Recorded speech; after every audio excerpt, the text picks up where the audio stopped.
नंतर कोणता, flow control valve. Flow control वॉल्वचं काम काय, it is use to control the flow of oil. आपल्याला जे ऑइल पुढं पाठवायचं आहे त्याचा फ्लो म्हणजे किती क्वांटिटीमध्ये, किती श्रमतेमध्ये आपल्याला ऑइल पुढं पाठवायचं हे कंट्रोल करायचं काम कोणाचं, फ्लो कंट्रोल वॉल्वचं. बरोबर आहे. या डायग्राममध्ये पण फ्लो कंट्रोल वॉल्व आहे बघा, फ्लो कंट्रोल वॉल्व म्हणजे इकडं या सिम्बॉलचा अर्थ काय, फ्लो कंट्रोल वॉल्व येतो. बरोबर. आणि याचा अर्थ काय, हा चेक वॉल आहे. चेक वॉल म्हणजे जेव्हा आपण रिव्हर्स स्ट्रोक बसणार, जेव्हा आपला रिव्हर्स स्ट्रोक असणार ना, हा रिव्हर्स स्ट्रोक आपण इकडनं ऑइल आपण इकडं पाठवणार, म्हणजे इकडनं पीपासनं ऑइल आपण बीकडं पाठवणार, इकडनं येणार असं, आणि रिटर्न स्ट्रोक बसणार आणि इकडनं जेव्हा ऑइल येणार तेव्हा हे ऑइल रिटर्न जाण्यासाठी आपण कसं वापर करणार आहे, या चेक वॉलचा वापर करणार. म्हणजे इमेजिन करा, इकडनं असं ऑइल आलं, इकडनं असं आलं, इकडनं असं आलं आणि या गोलावरनं उडी मारून असं मागे गेलं. बरोबर. इकडनं ते जाऊ शकत नाही, इकडनं जाण्यास म्हणजे वन वे डायरेक्शनल वॉल आहे, वन वे वॉल आहे. याचा अर्थ काय, चेक वॉलचा हा वन वे वॉल आहे. म्हणजे जेव्हा इकडनं त्यावेळेस इकडनं ऑइल परत रिटर्न जाऊ शकत नाही. बघा असं इकडनं समजा जर त्याला रिटर्न जायचं म्हटलं तर जाईल का ते, इकडनं एकदा आलेलं ऑइल परत रिटर्न जाऊ शकत नाही. इकडे त्याला काय आला, क्रॉस आला, असा क्रॉस आला ना, मग इथं रिटर्न ते थांबतं. म्हणजे इकडनंच फक्त ऑइल त्यावेळेस फक्त इकडनं वरनं खाली जाऊ शकतं, खालून परत ते वरती जाऊ शकत नाही. केव्हा, जेव्हा तुमचा रिटर्न स्ट्रोक असेल, जेव्हा पीपासनं ते बीकडे जाणार, बीपासनं इकडनं येणार रॉड साईडपासनं, रॉड साईडनं पिस्टन साईडमधनं चेक वॉलमधनं इकडनं असं, चेक वॉलमधनं इकडनं आलं, इकडनं असं झालं, त्यावेळेस तुमचा कोणता आहे, रिटर्न स्ट्रोक असेल तेव्हा. बरोबर. मग फ्लो कंट्रोल वॉल्व समजला. फ्लो कंट्रोल वॉल्वचं काम काय, फ्लो कंट्रोल करायचं काम. नंतर पुढचं ॲक्च्युएटर. ॲक्च्युएटर म्हणजे काय असतं, it is a heart of an hydraulic circuit. Hydraulic सर्किटचं मेन आउटपुट आपल्याला कुठं भेटतं, ॲक्च्युएटरमध्ये. ॲक्च्युएटर म्हणजेच काय, आपला सिलेंडर. मग तो हा जो सिलेंडर आहे यालाच काय म्हणतात, ॲक्च्युएटर. बरोबर. याला काय म्हणतात, ॲक्च्युएटर. सिंगल ॲक्टिंग पण असू शकतं किंवा डबल ॲक्टिंग असू शकतो. आता आपण कोणतं बघतोय, तो डबल ॲक्टिंग. म्हणजे तो फॉरवर्ड पण जाणार, फॉरवर्ड पण लिक्विडच्या साईडने जाणार आणि रिव्हर्स पण कोणाच्या साईडने जाणार, लिक्विडच्या साईडने जाणार. बरोबर. इकडनं आलं तर तो पुढं गेला, फॉरवर्ड गेला, लिक्विडचा पॉवरचा यूज करून, आणि इकडनं लिक्विड आलं तर मागं गेला लिक्विडचा यूज करून. बरोबर. म्हणजे दोन्ही फॉरवर्ड आणि रिव्हर्स हे दोन्ही मोशन होत आहेत. कशामुळे होत आहेत, हे लिक्विडमुळे होत आहेत. म्हणून याला काय म्हणतात, डबल ॲक्टिंग सिलेंडर. बरोबर.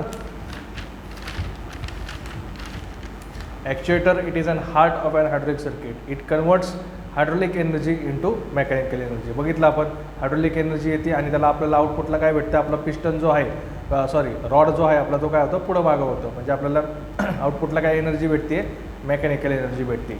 The output of an actuator are used for work. जे आपण आउटपुटला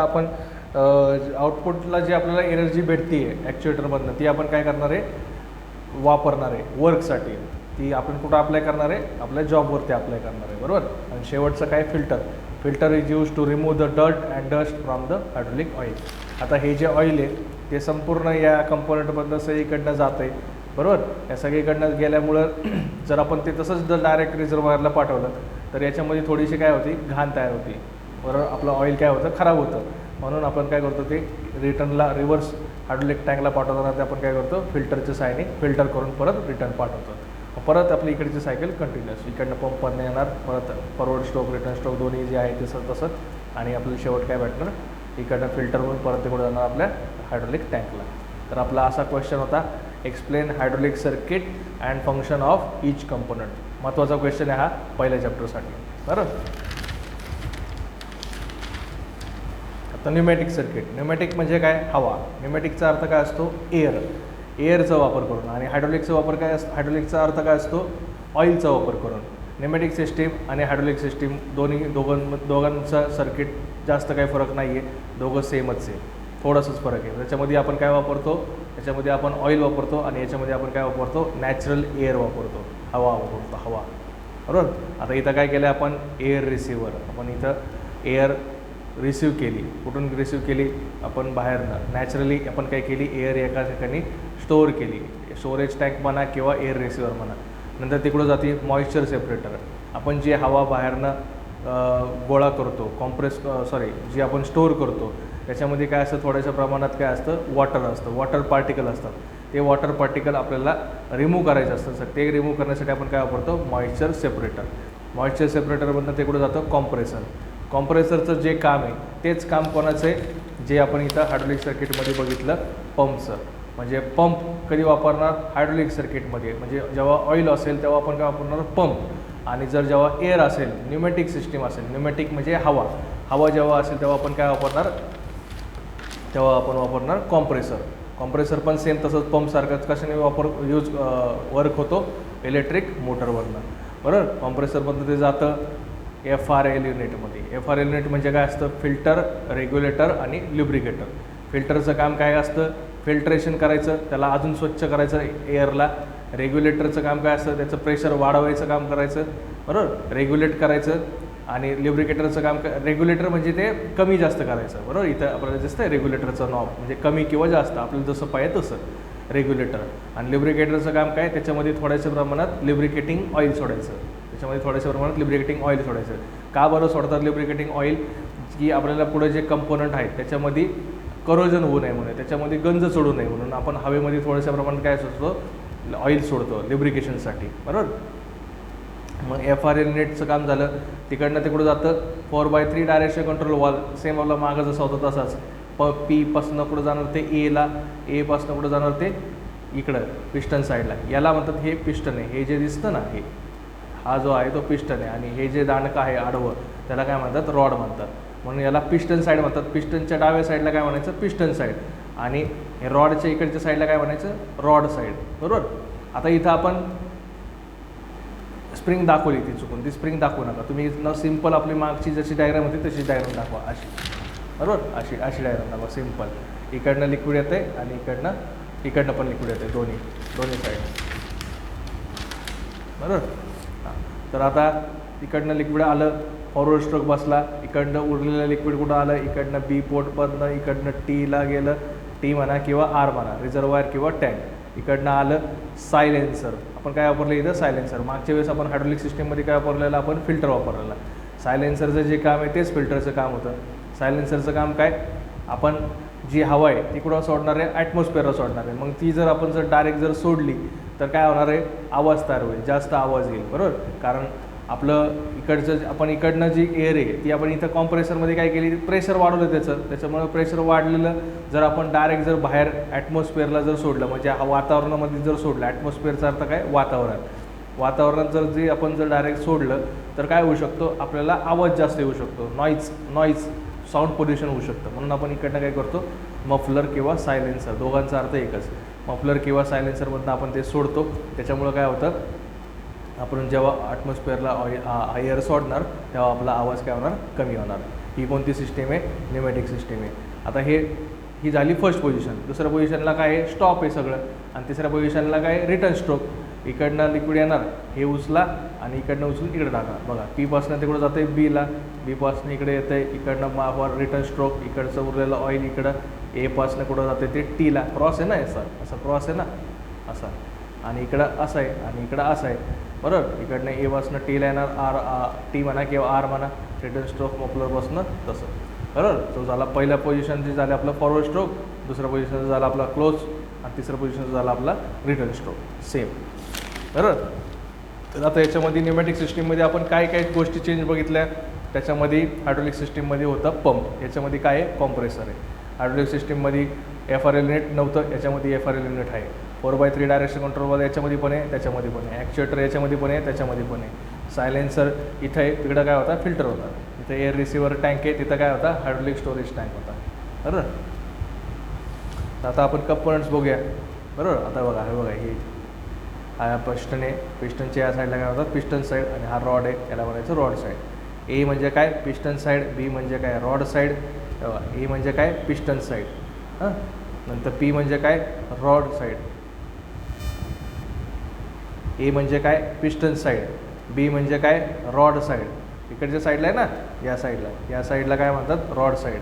इकडनंच असं येतं ना ते, इथं B असतं आणि इथं आपलं काय असतं, A असतं. A म्हणजे काय, कुठं जाते ते, पिस्टन साईडला, म्हणून याला पिस्टन साईड. इकडनं काय येते ते, म्हणून याला काय म्हणायचं, रॉड साईड. नंतर P म्हणजे काय, पंप. आणि T म्हणजे काय, टँक किंवा R, दोन्हीपैकी कोणतं पण. T पण म्हणतात, R पण म्हणतात. Air receiver tank. Air receiver टँकचं काम काय? It is use to store the air. It must be rigid. हे एअर स्टोअर करण्यासाठी वापरतो आपण आणि हे कसं पाहिजे? रिजिड म्हणजे कणखर, भक्कम पाहिजे. कॉम्प्रेसरचं काम जे पंपचं काम होतं तेच काम. It is use to pressurise atmospheric air. नैसर्गिक हवा, वातावरणातली हवा आपल्याला प्रेशराईज करण्यासाठी आपण काय वापरतो? कॉम्प्रेसर वापरतो. It is operated by electric motor. हे कशाच्या साहाय्याने ऑपरेटेड होतं? मोटरच्या साहाय्याने. कोणाच्या साहाय्याने चालतं? मोटरच्या साहाय्याने. Filter, regulator, lubricator, FRL unit. Filter, regulator, lubricator it is readily available in the market. हे इझिली अवेलेबल असतं. रेडिलीचाच अर्थ दुसरा काय? इझिली मार्केटमध्ये अवेलेबल असतं. पहिला पॉईंट. दुसरा point, first, air is filter to remove the dirt and dust. धूळ आणि धूर, हवेमधला धूळ आणि धूर दोन्ही बाहेर काढायचं काम कोण करतं? फिल्टर. बरोबर. इकडं काय आहे? पहिल्यांदा आपण बघितलं फिल्टर. ये लाईन हा सिम्बॉल आहे, याचं या लाईनीचा अर्थ काय असतो? फिल्टर. या गोलाचा सिम्बॉल काय अर्थ असतो? रेग्युलेटर. आणि या डॉटेड लाईनचा सिम्बॉलचा अर्थ काय असतो? लिब्रिकेटर. बरोबर. फिल्टर, रेग्युलेटर आणि लिब्रिकेटर. तर first, air is filter to remove the dirt and dust. नंतर काय होतं? ते कुठं जातं? रेग्युलेटरला. Second, it is regulated by regulator. That is, regulator म्हणजेच काय? That is adjust is pressure as per requirement. म्हणजे जितकं आपल्याला प्रेशर पाहिजे, कमी जास्त, ते आपण कंट्रोल करण्याचं काम कोणाच्या साहाय्याने करणार? रेग्युलेटर साहाय्याने. And then finally small amount of, आणि शेवट आपल्याला जितकी पाहिजे तेवढी आपण एअर काय करणार आहे? पुढं पाठवणार आहे. Small amount of lubricating oil is mixed with the air for lubrication purpose. आणि शेवट काय करणार आहे? छोट्याशा अमाऊंटमध्ये आपण लिब्रिकेटिंग ऑइल, बरोबर, लिब्रिकेशनसाठी काय करणार आहे? आपण ऑइल त्याच्यामध्ये मिक्स करणार आहे टू अवॉइड करोजन. गंज चढू नये म्हणून आपण काय करणार आहे? ऑइल सोडणार थोडंसं त्याच्यामध्ये. नंतर डायरेक्शन कंट्रोल वॉल, सेम जसं माग होतं तसंच. It is use to give the direction to flow control valve. It has normally 3 position which is forward, reverse and close position. It is operated manually or by electronic signal. मागं जसं होतं तसंच same. Actuator is the heart of pneumatic system. It converts pneumatic energy into mechanical output. आपण मागं काय लिहिलं आहे? मागं पण ॲक्च्युएटर. हे दोन्ही पॉईंट्स मागचे सेमच आहेत. ॲक्च्युएटरमध्ये काय लिहिलं आपण मागं? It converts hydraulic energy into mechanical energy. Hydraulic सिस्टीममध्ये होतं म्हणून आपण काय लिहिलं? हायड्रोलिक लिहिलं. आता ही कोणती सिस्टीम आहे? न्यूमॅटिक सिस्टीम आहे म्हणून आपण काय लिहिणार? It converts pneumatic energy into mechanical work output. Actuator may be linear और रोटरी. ॲक्च्युएटर हा जो आहे तो लिनियर पण असू शकतो किंवा रोटरी, गोल फिरणारा पण असू शकतो. ते आपण पुढं बघूया. ॲक्च्युएटरचे वेगवेगळे टाईप पण आहेत आपल्याला, ते आपण पुढं डिटेलमध्ये बघूया. आणि शेवटचं काय? Moisture separator. मॉइश्चर सेपरेटर काय? It is use to remove the moisture that is small water particles present in the atmospheric air. आपल्याला हवेमधले थोडेसे आपले जे वॉटरचे पार्टिकल आहेत ते रिमूव्ह करण्यासाठी आपण काय वापरतो? मॉइश्चर सेपरेटर वापरतो. The moisture must be separated from the air because if they flow along with the air, they can rust, corrode the component of the system. if they flow along with the air, जर हवेबरोबर जर flow झाले तर they can rust म्हणजेच काय? Corrosion गंज चढवतो त्याला सगळ्या कंपोनंट ऑफ द सिस्टीम. तर काय होईल? सगळ्या कंपोनंटला काय होईल? गंज चढेल. बरोबर.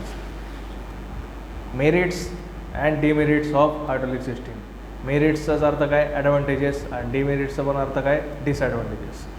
उपयोग आणि डिसॲडव्हान्टेजला काय म्हणतात? दुरुपयोग. बरोबर. फायदे आणि तोटे. हायड्रोलिक सिस्टीमचे फायदे आणि तोटे सांगा.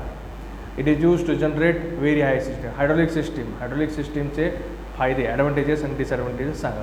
हायड्रोलिक सिस्टीम कधी वापरतो आपण? जेव्हा आपल्याला जास्त प्रेशर गरजेचं असतं तेव्हा. बरोबर. It is use to generate very high pressure up to 700 bar. 700 बारपर्यंत जेव्हा आपल्याला प्रेशर पाहिजे असतं तेव्हा आपण फक्त आणि फक्त हायड्रोलिक सिस्टीमच वापरू शकतो. तेव्हा आपण न्यूमॅटिक सिस्टीम वापरू शकत नाही. हवेमध्ये जास्त ताकद नसती, ऑइलमध्ये जास्त ताकद असते. बरोबर. म्हणून आपण जास्त हायड्रोलिक सिस्टीम वापरतो. जेव्हा आपल्याला जास्त प्रेशरची गरज असते तेव्हा.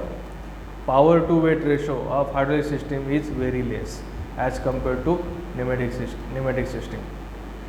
Power to weight ratio of hydraulic system is very less as compared to pneumatic system. म्हणजे याच्यामध्ये आपल्याला जितकी पॉवर भेटते तितकीच आपल्याला त्या वेटच्या मानाने पॉवरचा आणि वेटचा, म्हणजे ऊर्जा आणि वजन यांच्या दोघांचा जर रेशो केला आपण, यांच्या दोघांचा जर भागाकार केला तर आपल्याला तो काय खूप कमी आहे कोणापेक्षा, न्यूमॅटिक सिस्टीमपेक्षा. म्हणजे याच्यामध्ये थोडक्यात तुम्हाला पॉईंट्स जर अवघड वाटत असेल तर काय लिहा, power generation is more, power जास्त याच्यामध्ये तयार होते. बरोबर. दुसरा पॉईंट, पहिला पॉईंट काय हाय प्रेशर तयार होतं आणि दुसरा पॉईंट काय पॉवर जास्त तयार होते. तिसरा point hydraulic system are more accurate and precise, hydraulic system are more accurate and precise. Accurate म्हणजे काय अचूक, ॲक्युरेट म्हणजे काय अचूक, आणि प्रिसाईज म्हणजे काय नियमित. बरोबर. Accurate and precise as compare to pneumatic system. Hydraulic system ही जी आहे ही जास्त अचूक आणि नियमित आहे, म्हणजे याच्यामध्ये चुका होत नाही आणि नियमित जे आपल्याला काम पाहिजे ते परफेक्ट काम करतं as compare to pneumatic system. Hydraulic actuator can rotate clockwise और anti clockwise as per requirement. Hydraulic actuator clockwise आणि अँटी क्लॉकवाईज दोन्ही फिरतं. आता ॲक्च्युएटर म्हणजे काय, ॲक्च्युएटर म्हणजे काय डिटेलमध्ये आपण जेव्हा बघू, आत्ता फक्त हे तुम्हाला थोडंसं काय करावं लागेल, लक्षात ठेवायला लागेल. हायड्रोलिक ॲक्च्युएटर ही जे आहे हे क्लॉकवाईज पण फिरू शकतं आणि अँटी क्लॉकवाईज पण फिरू शकतं. ॲक्च्युएटर म्हणजे काय, हे आपलं इकडचं, यालाच म्हणतात ॲक्च्युएटर. हे आपलं जे होतं ना यालाच काय म्हणतात ॲक्च्युएटर. आता याच्यामध्ये काय फक्त फॉरवर्ड आणि रिव्हर्स आहे. हेच सिलेंडर आहे, सिलेंडर म्हणून काय म्हटलं आपण याला लिनियर ॲक्च्युएटर. रोटरी ॲक्च्युएटर म्हणजे काय असतं, मोटर असते, मोटर आपली याच्याऐवजी काय बसतो आपण, ही ॲक्च्युएटर कोणतं आहे, लिनियर ॲक्च्युएटर. सिलेंडर आहे ना, सिलेंडर आहे म्हणजे कोणतं, हे लिनियर ॲक्च्युएटर. याच्याऐवजी जर आपण मोटर बसवली तर त्याला काय म्हणायचं, रोटरी ॲक्च्युएटर. रोटरी ॲक्च्युएटर म्हणजेच काय असते, मोटर असते. मोटर म्हणजे कशी फिरू शकते, ती क्लॉकवाईज फिरू शकते किंवा अँटी क्लॉकवाईज फिरू शकते. म्हणजे क्लॉकवाईज म्हणजे घड्याळानुसार अशी डावीकडून येणार आणि उजवीकडे जाणार अशी, क्लॉकवाईज म्हणजे कशी अशी, आणि अँटी क्लॉकवाईज म्हणजे कशी अशी. बरोबर. तर आपण ते पुढं बघूया. Hydraulic system is self lubricating. Hydraulic system जी आहे ती काय आहे, सेल्फ ल्युब्रिकेटिंग आहे. म्हणजे त्याच्यासाठी आपल्याला वेगळं एक्स्ट्रा ऑइल सोडायची गरज नसते. जसे आपल्याला न्यूमॅटिक सिस्टीममध्ये आपल्याला ल्युब्रिकेशनसाठी आपण काय करतो, त्या एअरमध्ये काय सोडतो, थोडंसं प्रमाणात आपण सोडतो ऑइल सोडतो ल्युब्रिकेशनसाठी, गंजू नये म्हणून. पण हायड्रोलिक सिस्टीममध्ये आपण वापरतोच काय, ऑइल वापरते, म्हणून त्याच्यामध्ये आपल्याला सेपरेट वेगळं ऑइल सोडायची गरज नसते. म्हणून आपण पॉईंट काय लिहिला, hydraulic system is self lubricating. स्वतःचं काय करतं, ते ल्युब्रिकेशन करतं. Due to use of flexible connection we can generate compound motion. आपल्या याच्यामध्ये फ्लेक्झिबल कनेक्शन, वेगवेगळ्या प्रकारचे कनेक्शन आपण याच्यामध्ये घेऊ शकतो. आणि कंपाऊंड मोशन म्हणजे मिक्स मोशन, म्हणजे जशी आपल्याला थोडंसं आपली इकडची मोशन कशी आता याच्यामध्ये कशी आहे, फक्त फॉरवर्ड आहे. बरोबर. म्हणजे याचा अर्थ कसा, समजा 10 mm पुढे गेलं आणि थोडंसं थांबलं आणि परत 5 mm पुढे गेलं, असं म्हणजे वेगवेगळी मोशन आपण याच्यामध्ये आपल्याला भेटू शकते ॲज पर रिक्वायरमेंट. का बरं, कारण याच्यामध्ये आपण काय वेगवेगळे कनेक्शन आपण इझिली घेऊ शकतो. आपल्याला जशी मोशन पाहिजे तशी मोशन याच्यामध्ये आपण मिळवू शकतो.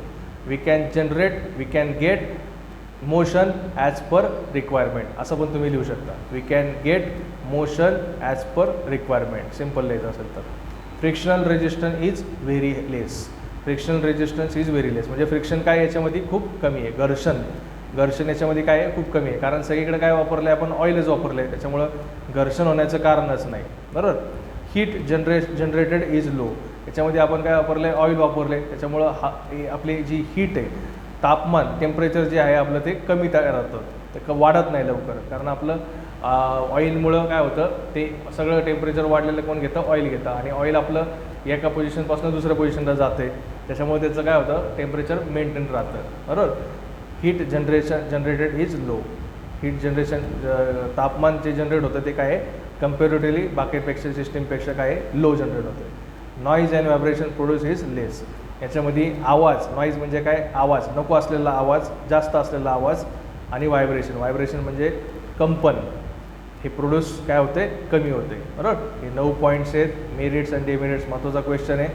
हां, आता ॲक्युरेट अँड प्रिसाईज आपण इथं बघूया, नंतर बघूया.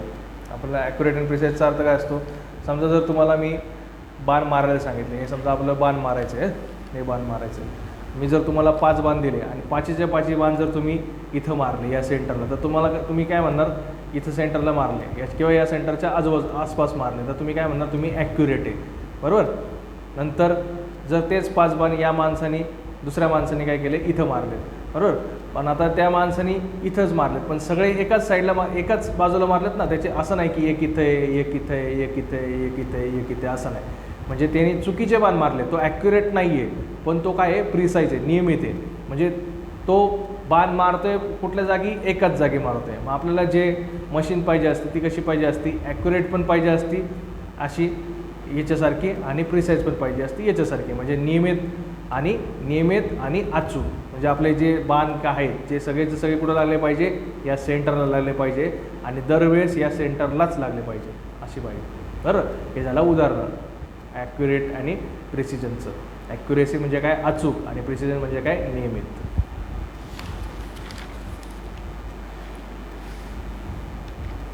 नंतर division of power is simple and easy. याच्यामध्ये पॉवरचं डिव्हिजन जे असतं ते काय असतं, सिम्पल असतं. Hydraulic system is more stable and balance as compare to pneumatic system. Hydraulic system जी आहे ती काय असते, जास्त स्टेबल असते, स्थिर असते आणि बॅलन्स असते. ॲप्लिकेशन कुठं आहे, सगळ्या मशीन लिहून टाकायचं. Hydraulic shaper machine, hydraulic grinding machine, hydraulic press machine, सगळ्या लिहून टाका. डिमेरिट्स म्हणजे डिसॲडव्हान्टेजेस, दुरुपयोग, तोटे, सगळ्याचा अर्थ एकच. पहिला parts of hydraulic system has to be very precise which increases its manufacturing cost. आपण जे हायड्रोलिक सिस्टीममध्ये पार्ट वापरणार आहेत, वेगवेगळे पार्ट म्हणा किंवा कंपोनंट म्हणा, ते काय आहेत आपले खूप प्रिसाईज आहेत, खूप एकदम म्हणजे चांगल्या क्वालिटीचे आहेत. त्या चांगल्या क्वालिटीचे असल्यामुळं काय आपल्याला काय होते, आपली जी मॅन्युफॅक्चरिंग कॉस्ट आहे, ती बनवण्याची जी किंमत आहे ती काय होते, आपली वाढते, बरोबर. Manufacturing cost of hydraulic system is more. Chances of leakage is there. Oil वापरते म्हणजे चान्सेस लिकेज होण्याचे चान्सेस आहेत. Chances of leakage is there in hydraulic system. Due to leakage chances of pressure drop is there. Leakage झाल्यामुळं काय होऊ शकतं, pressure आपलं काय होतं सिस्टीममधला कमी जास्त होऊ शकतो.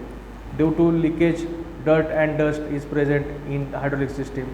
हे लिकेज झाल्यामुळं काय होणार आहे, तर आपली सिस्टीम काय होणार आहे, धूळ आणि धूळ तयार होणार त्याच्यामध्ये सिस्टीममध्ये in hydraulic system. Hence we can not use this in food and pharmaceutical industry. त्याच्यामुळं आपण हायड्रोलिक सिस्टीम ही जी आहे ती आपण फूड म्हणजे जिथं खायचे पदार्थ आणि फार्मास्युटिकल म्हणजे गोळ्या वगैरे जिथं इंडस्ट्री आहे त्या दोन्ही इंडस्ट्रीमध्ये आपण हायड्रोलिक सिस्टीमचा वापर करत नाही. तिथं आपण काय वापरतो, न्यूमॅटिक सिस्टीम. तिथं आपण एअरचा सिस्टीमचा वापर करतो.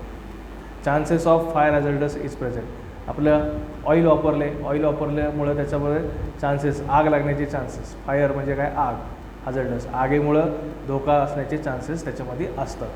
इन कोल्ड क्लायमेट कंडिशन, थंड वातावरणामध्ये ऑइल आपलं काय होऊ शकतं, फ्रीज होऊ शकतं. आपलं ऑइल काय होऊ शकतं, फ्रीज होऊ शकतं म्हणजे गोठू शकतं, बरोबर.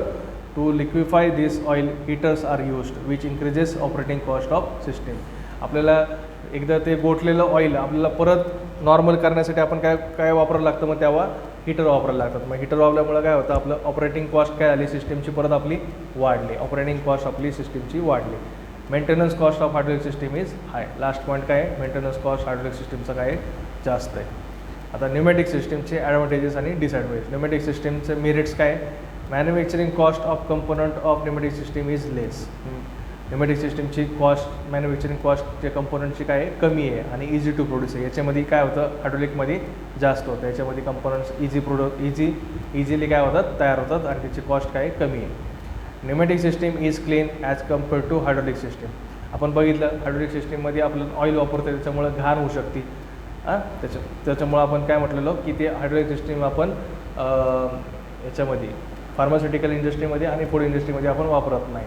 मग सिमिलरली न्यूमॅटिक सिस्टीममध्ये तसं नसतं. न्यूमॅटिक सिस्टीममध्ये कसं असतं, ती क्लीन असते, बरोबर, क्लीन असते. त्याच्यामुळं आपण ती फूड आणि फार्मास्युटिकल इंडस्ट्रीमध्ये आपण ती यूज करू शकतो. Less chances of fire hazards. त्याच्यामध्ये हायड्रोलिक सिस्टीममध्ये फायर हॅझार्डस होण्याचे चान्सेस असतात, याच्यामध्ये तरी नसतात. याच्यामध्ये no chances of fire hazards किंवा less chances of fire hazards. Operating cost याची कमी आहे, मेंटेनन्स कॉस्ट पण काय याची कमी आहे. आता हे पॉईंट्स तुम्ही दोघांमधला फरक जरी आला तरी पण सेम पॉईंट आहेत, ते तुम्ही तरी पण लिहू शकता, बरोबर. ते सगळे पॉईंट सेम आहेत याचे आणि त्याचे, फक्त फरक तुम्ही लिहू शकता दोघांमधला म्हणजे त्याच्यावर. नंतर working medium is easy and freely available. याच्यामध्ये आपण काम करण्यासाठी काय गोष्टीचा वापर करतो आहे, एअरचा वापर करतो आहे. आणि एअर ही आपल्याला काय करते, नॅचरली अवेलेबल आहे. हवा आपल्याला विकत घ्यावी लागत नाही. बरोबर का नाही. तसं ऑइल आपल्याला विकत घ्यावं लागतं. वर्किंग मीडियम जे आपण वापरणार आहे, काम करण्यासाठी जी गोष्ट वापरणार आहे त्याला काय म्हणायचं, working medium is easy and freely available. नंतर component of pneumatic system has less weight. Pneumatic सिस्टीमचे जे कंपोनंट आहेत त्यांचं वजन काय असतं, कमी असतं. Compressed air can be transferred through light weight pipes. Compressed air आपण जे एअर ट्रान्सफर करण्यासाठी आपण जी गोष्ट वापरणार आहे त्याचे पाईप्स काय, त्याची हे पाईप्सचं वेट काय असतं, लाईट वेट असतं. Compressed air is easy to store and transport. Compressed air आपण इझिली स्टोअर करू शकतो, साठवू शकतो आणि ट्रान्सपोर्ट करू शकतो एका ठिकाणापासून दुसऱ्या ठिकाणी. डिमेरिट्स म्हणा, लिमिटेशन म्हणा किंवा डिसॲडव्हान्टेजेस म्हणा, तिघांचा अर्थ एकच, दुरुपयोग, तोटे, नुकसान. It is used only up to 10 bar pressure. Hydraulic system आपण 100 बारपर्यंत वापरू शकतो, तसं न्यूमॅटिक सिस्टीम नाही वापरू शकत. न्यूमॅटिक सिस्टीम आपण फक्त 10 बारपर्यंत वापरू शकतो. Power to weight ratio of pneumatic system is high. याच्यामध्ये power to weight ratio of pneumatic system is high. म्हणजे याच्यामध्ये हायड्रॉलिक सिस्टीममध्ये आपण बघितलं पॉवर टू वेट रेशो काय आहे, लेस आहे. याच्यामध्ये पॉवर टू वेट रेशो काय आहे, हाय आहे. Pneumatic system is less accurate and precise as compared to hydraulic system. Pneumatic system ही जास्त कमी अचूक आहे आणि नियमित आहे हायड्रॉलिक सिस्टीमपेक्षा. बरोबर. Separate lubrication is used for lubrication purpose. याच्यामध्ये आपल्याला सेपरेट लिब्रिकेटिंग ऑइल सोडावं लागतं लिब्रिकेशनसाठी, गंजू नये म्हणून. त्याच्यामध्ये आपल्याला हायड्रॉलिक सिस्टीममध्ये गरज नसती. हायड्रॉलिक सिस्टीम ही सेल्फ लिब्रिकेटिंग असते. न्यूमॅटिक सिस्टीममध्ये आपल्याला सेपरेट लिब्रिकेटिंग ऑइल किंवा separate lubrication is used for lubrication purpose. We cannot generate compound motion. त्याच्यामध्ये आपण कंपाऊंड मोशन बनवू शकतो, याच्यामध्ये आपण कंपाऊंड बनवू शकत नाही. Noise and vibration are more. याच्यामध्ये आवाज आणि कंपन ही काय असतं, जास्त असतं. Pneumatic system is less stable. Pneumatic system ही काय असते, कमी स्थिर असते. ती काय असते, जास्त स्थिर असते. आता आपण जे ॲडव्हान्टेजेस आणि डिसॲडव्हान्टेजमध्ये जे पॉईंट बघितलेत त्याच्यानुसार तुम्ही डिफरन्स लिहू शकता इझिली, दोघांमधला फरक. तेच आपण सगळं इथं लिहिलेलं आहे, पूर्ण पॉईंट तेच लिहिले आहेत. याच्यामध्ये काय आपण वर्किंग मीडियम ऑइल वापरतो, याच्यामध्ये आपण काय वापरतो, वर्किंग मीडियम इज एअर. याच्यामध्ये प्रेशराईज करण्यासाठी आपण पंप वापरतो, याच्यामध्ये प्रेशराईज करण्यासाठी आपण कॉम्प्रेसर वापरतो. It can generate 700 bar pressure, it can generate 10 bar pressure. बरोबर. Power to weight ratio is low. Hydraulic सिस्टीमचा पॉवर टू वेट रेशो काय असतो, कमी असतो. याचा पॉवर टू वेट रेशो काय असतो, कम्पॅरेटिव्हली हाय असतो. Hydraulic system is self lubricating. याच्यामध्ये सेल्फ लिब्रिकेशन होतं, सेपरेटली ऑइलची गरज नाही पडत. याच्यामध्ये सेपरेट लिब्रिकेशन ऑइलची गरज असते. Due to leakage hydraulic system is not clean, pneumatic system is clean. याच्यामध्ये लिकेज झाल्यामुळे सिस्टीम तुमची क्लीन नसती, ही सिस्टीम तुमची काय असते, क्लीन असते. Noise and vibration produce are less. याच्यामध्ये आवाज आणि कंपन काय असतं, कमी असतं. याच्यामध्ये आवाज आणि कंपन काय असतं, जास्त असतं. हायड्रॉलिक सिस्टीम तुमची मोर स्टेबल आहे, न्यूमॅटिक सिस्टीम तुमची लेस स्टेबल आहे. Maintenance, manufacturing cost, maintenance cost दोन्ही तुमच्या कॉस्ट काय याच्या जास्त आहेत. मेंटेनन्स कॉस्ट आणि मॅन्युफॅक्चरिंग कॉस्ट तुमच्या दोन्ही काय आहेत, कमी आहे, लो. इथं सोडून दिलं याचा अर्थ काय लिहायचं आहे, हेच लिहायचं आहे इकडं. Manufacturing cost of pneumatic system, इथं काय शब्द वापरणार तुम्ही, pneumatic system is low. Maintenance cost is low. Application, hydraulic press machine, hydraulic shaper machine. इथं काय वापरलं आहे, pneumatic grinder, pneumatic drilling machine.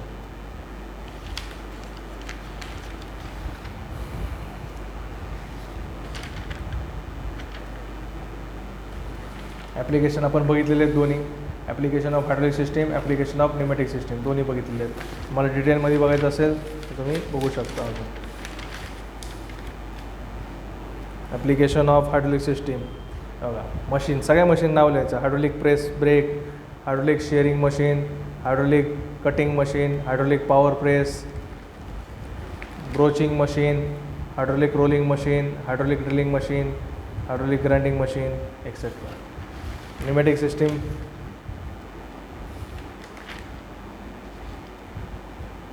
Pneumatic system आपण कुठं वापरतो, एअर ब्रेक्स इन ॲटोमोबाईल, हवेमध्ये गाडीमध्ये हवा भरण्यासाठी आपण एअर ब्रेक्स वापरतो. नंतर rubber tyres of automobiles are inflated by compressed air, गाडीच्या टाकांमध्ये आपण हवा वापरतो. बरोबर. नंतर pneumatic hammers, pneumatic screw drivers असतात, न्यूमॅटिक हॅमर्स असतात.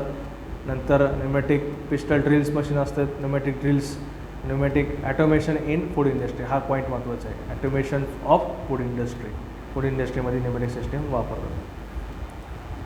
नंतर स्प्रे पेंटिंगला आपण वापरतो कोटिंग म्हणा, किंवा स्प्रे पेंटिंगला आपण काय वापरतो, कॉम्प्रेस्ड एअर वापरतो. हे तुमचे मेन पॉईंट्स आहेत.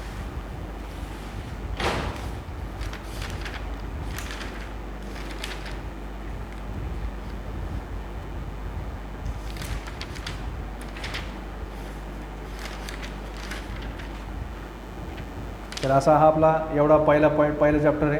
पहिल्या चॅप्टरमध्ये एवढंच आहे. याच्यानंतर तुम्हाला फक्त एक पहिल्या चॅप्टरमध्ये सिम्बॉल आहेत, ते सगळे सिम्बॉल तुम्हाला करावे लागणार. पुस्तकातनं डायरेक्ट तुम्हाला फोटो पाठवतो, ते सगळे सिम्बॉल करा. या सिम्बॉलपैकी तुम्हाला कोणते तरी 4 सिम्बॉल येणार फिक्समध्ये. हे सगळे सिम्बॉल आहेत. फिल्टरचा सिम्बॉल, हीट एक्सचेंजरचा सिम्बॉल, हीटरचा सिम्बॉल, नंतर बाय डायरेक्शनल, युनि डायरेक्शनल, वॉल, हे सगळे सिम्बॉल तुम्हाला करावे लागणार. हे सगळे 2x2, 3x2 direction control, 4x2 direction control, 4x3 direction control, हे सगळे तुम्हाला सिम्बॉल आहेत. हळूहळू सगळे पुढच्या जसं आपण चॅप्टर शिकणार आहे तसे सगळे एक येणार आहे. पण याच्यामध्ये सगळे डिटेल्समध्ये तुम्हाला सिम्बॉल दिलेले आहेत. या पहिल्या चॅप्टरमध्ये हे सगळे सिम्बॉल तुम्हाला करावे लागणार. बरोबर, हे सगळे सिम्बॉल याच्यातले जेवढे विचारलेले आहेत, जिथं साईडला लिहिलेले आहेत बघा, हे साईडला लिहिलेले आहेत, तेवढे सिम्बॉल कमीत करायचे. बरोबर, याच्यातलं काही जास्त विचारलं नाही, हे 3च विचारले. जेवढे विचारले तेवढे तरी करा कमीत सिम्बॉल. बरोबर, नंतर आपण डिटेलमध्ये हळूहळू एक बघणार. सिम्बॉलचं तुम्हाला सगळ्यांना फोटो पाठवतो. पहिला चॅप्टर संपला. Okay, thank you.